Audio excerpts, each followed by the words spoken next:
Ah bah, de toute façon, par rapport à rien faire, c'est forcément une plus-value, de manière générale, vu la situation. J'entends que même à la rigueur, si l'expérience était négative, c'est une plus-value de l'avoir expérimenté et de savoir que c'est pas bon. Il se trouve que finalement, c'est pas si négatif que ça, sans pour autant dire que ce qu'on fait, ça va remplacer la pratique. C'est pas du tout la question et ça ne sera jamais la question. Par contre, est-ce que ça a ramené des choses? Forcément, la création d'un lien, un lien privilégié entre les pratiquants, entre les élèves du dojo et outre dojo. Je veux dire, j'ai jamais assisté à autant de cours de Paul et jamais vu Paul aussi régulièrement que depuis novembre. Et pareil, je pense qu'il y a un lien privilégié qui s'est créé avec des pratiquants par ça, dans une période où on manquait de lien social, on manquait de contact avec l'extérieur, on manquait d'échanger avec des personnes autres que les collègues de travail et les personnes de l'entourage familial proche. Donc rien que ça, c'est positif. Je pense qu'en tant qu'enseignant, ce que tu dis, bah, je te rejoins tout à fait, Raoul, tu poses la question, mais tu donnes la réponse en même temps. Forcément, c'est un travail pédagogique qui nous fait progresser en tant qu'enseignants. Et sur le plan technique, moi, je me suis replongé dans des choses que j'aurais jamais fait. J'ai revisité mes mouvements, j'ai revisité aussi des travaux que j'ai laissés de côté pendant longtemps ou qui m'intéressaient moins et finalement qui m'intéressent beaucoup maintenant.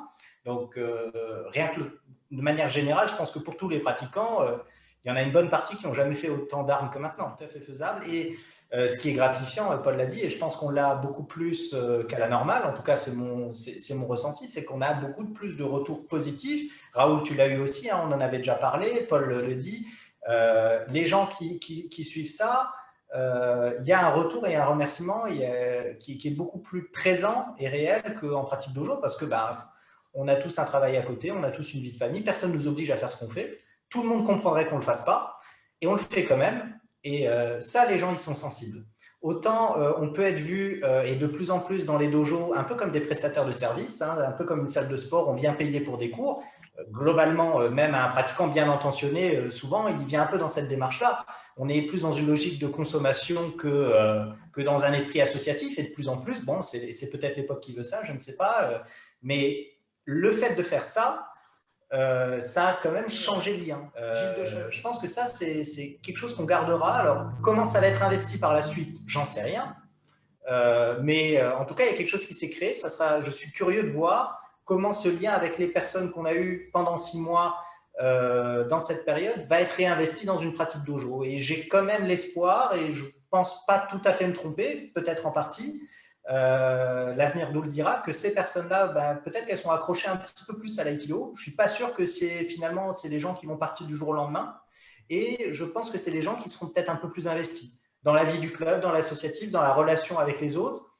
J'ai tendance à penser ça. On verra si j'ai raison. Ben, moi, je commencerai à leur dire d'avoir beaucoup de patience et, et puis on progresse, on progresse. Je pense encore à ce que j'ai fait au début. Ben, Philippe, on en a parlé déjà. Et ce qu'on fait maintenant, ce qu'on donne maintenant, c'est le jour et la nuit. Donc ça, on peut pas donner de très bons conseils. On peut donner un peu quelques conseils de gens pour qu'ils démarrent, mais au fur et à mesure qu'ils le feront, et d'après les réflexions des élèves, parce que des fois, quand on fait un cours, et ça j'apprécie énormément, j'ai des élèves que, comme Philippe l'a dit, on se voit énormément. Moi, je vois les élèves de Philippe que je voyais une fois tous les 2 ans, je vois maintenant toutes les semaines. Et des fois, je faisais une préparation de kata. Et puis, il y a une élève qui me dit, Paul, ça, tu pourrais pas faire l'attaquant et nous, on fait la défense. Et c'est toutes les semaines dans ce travail qu'on fait là. Et grâce à Philippe, c'est toutes les semaines, on apprend quelque chose. Il y a toujours un truc nouveau qui te, qui te tombe dessus et qui t'aide à faire arranger quelque chose de mieux pour le cours prochain. Le seul truc à faire, c'est il faut commencer. Et maintenant, je dors un tout petit peu moins, mieux, mais je dormais plus du tout. Quand j'ai Philippe, il disait, Paul, ça va? Je dis, écoute, j'ai de nouveau passé une nuit blanche. À préparer mes trucs, je me levais, j'essayais ça dans ma chambre. Déjà, je dors pas beaucoup. Mais on apprend toujours. Ce qu'il faut faire, c'est commencer. Commencer et écouter ce que les élèves disent. c'est pour ça, moi, j'ai de la chance d'avoir Barbouze avec moi et Philippe qui m'aide énormément, qui me disent, Paul, fais attention, là, il y a ça et ça. Donc, grâce à eux aussi, moi, je fais que progresser grâce à ça.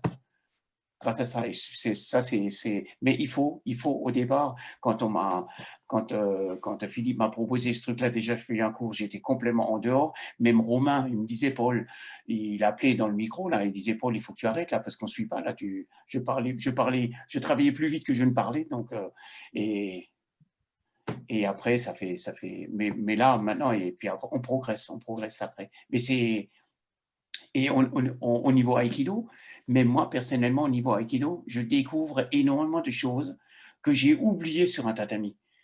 Sur un tatami, tu viens, tu as le mec qui arrive, tout le monde te regarde, tu fais ton truc. Il y a des fois, les gens aussi, ils applaudissent parce que là, tu es beau, on te voit faire.